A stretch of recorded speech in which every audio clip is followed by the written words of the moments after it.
आपण बोलणारा पोपट पाहिला असेल, पण अण्णा या नावाने हाक मारणारा कोंबडा पाहिला आहे का?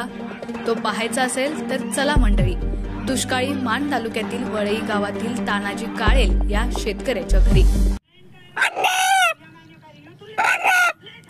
वळईमध्ये सापडला चक्क अण्णा नावाने हाक मारणारा बोलका कोंबडा.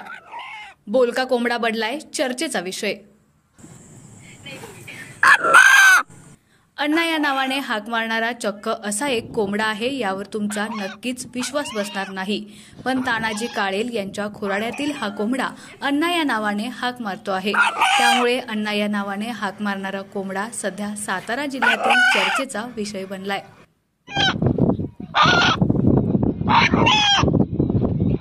चल चल अण्णा म्हण अण्णा.